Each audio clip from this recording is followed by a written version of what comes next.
कोई संतुष्ट जवाब हमें मिलता ही नहीं है। अब जो बजट है वैसी आवाज चारों तरफ से सकारात्मक संदेश लेकर के आ रही है। आशा की किरण लेकर आ रही है, उमंग का आगाज लेकर के आ रही है। आज एक महत्वपूर्ण अवसर है।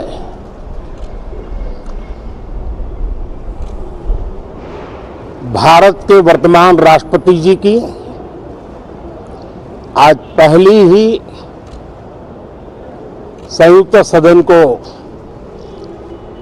वो संबोधित करने जा रही है।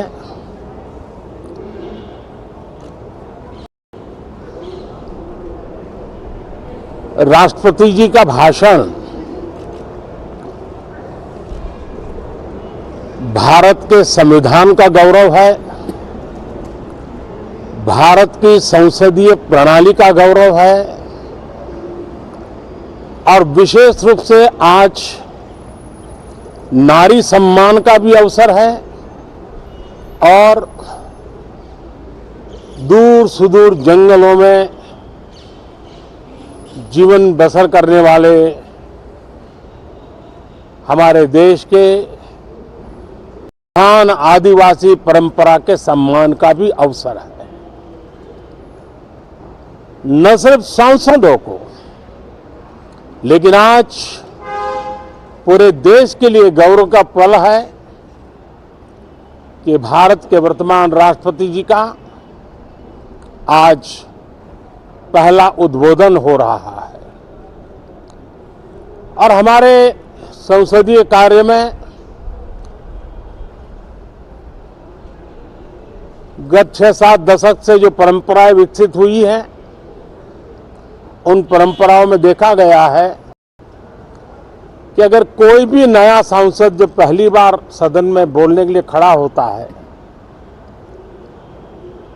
तो किसी भी दल का क्यों न हो, जो वो पहली बार बोलता है तो पूरा सदन उनको सम्मानित करता है,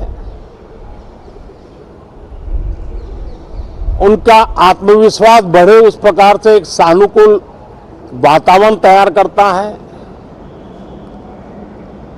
एक उज्जवल और उत्तम परंपरा है। आज राष्ट्रपति का उद्बोधन भी पहला उद्बोधन है। सभी सांसदों की तरफ से उमंग, उत्साह और ऊर्जा से भरा हुआ आज का ये पल हो, ये हम सबका दायित्व है।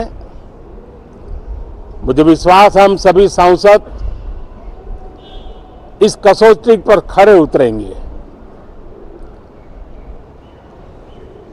हमारे देश की वित्त मंत्री भी महिला हैं। वे कल और एक बजट लेकर के देश के सामने आ रही है। आज के वैश्विक परिस्थिति में भारत के बजट के तरफ न सिर्फ भारत का लेकिन पूरे विश्व का ध्यान है। डावाडोल विश्व की आर्थिक परिस्थिति में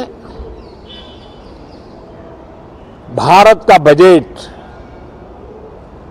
भारत के सामान्य मानवी की आशा आकांक्षाओं को तो पूरा करने का प्रयास करेगा ही, लेकिन विश्व जो आशा की किरण देख रहा है उसे वो और अधिक प्रकाशमान नजर आए। मुझे पूरा भरोसा है निर्मला जी इन अपेक्षाओं को पूर्ण करने के लिए भरपूर प्रयास करेगी। भारतीय जनता पार्टी के नेतृत्व में एनडीए सरकार, उसका एक ही मकसद रहा है, एक ही मोटो रहा है, एक ही लक्ष्य रहा है और हमारी कार्य संस्कृति के केंद्र बिंदु में भी एक ही विचार रहा है, इंडिया फर्स्ट, सिटीजन फर्स्ट। सबसे पहले देश, सबसे पहले देशवासी, उसी भावना को आगे बढ़ाते हुए ये बजट सत्र में भी तकरार भी रहेगी, लेकिन तकरीर भी तो होनी चाहिए। और मुझे विश्वास है कि हमारे विपक्ष के सभी साथी बड़ी तैयारी के साथ, बहुत बारीकी से अध्ययन करके सदन में अपनी बात रखेंगे। सदन देश के नीति निर्धारण में बहुत ही अच्छी तरह से चर्चा करके अमृत निकालेगा, जो देश को काम आएगा। मैं फिर एक बार आप सबका स्वागत करता हूं, बहुत बहुत शुभकामनाएं देता हूं। धन्यवाद।